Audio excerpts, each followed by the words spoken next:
rat birth. My first apartment I had when I was 19, it was just me and my dog, Honey, and then I got some rats, and I was breeding them. And I just adore rats. I think they're wonderful pets.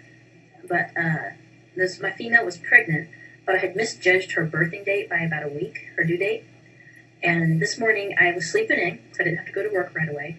Well, my dog jumped off the bed, was wandering around. She came back, jumped on the bed, jumped off the bed, went back to the living room, came back, jumped on the bed. Did this like 3 or 4 times. And finally, I woke up and said, "All right, honey, what? What is it?" And she just stared at me, and she jumped off and waited for me to come with her. I said, "All right, I'll follow you." And she took me straight to the rat cage. This was a big ferret cage, like 4 feet tall, 3 feet wide, 3 feet deep. Well, and the mom was down the bottom level and back in the corner, sitting like a little kid with their knees pulled up, and was giving birth. Well, I guess she had been doing this for about an hour because there were babies all over, and some of them had fallen through the wire grating on the bottom to the tray underneath.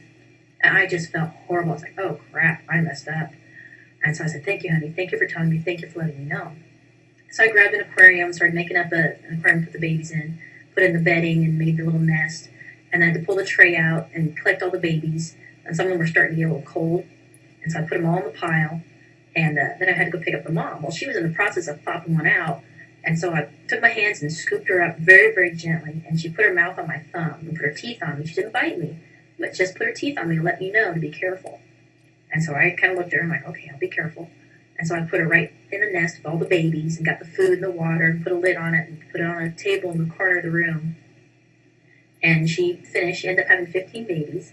And altogether, I lost 1, which is pretty good. And I just thank Honey for being such a good dog and not getting upset or trying to do something to these little pinkies, babies that are crawling across the floor. And she just came and got me up and told me about it. And she was such a good dog for that.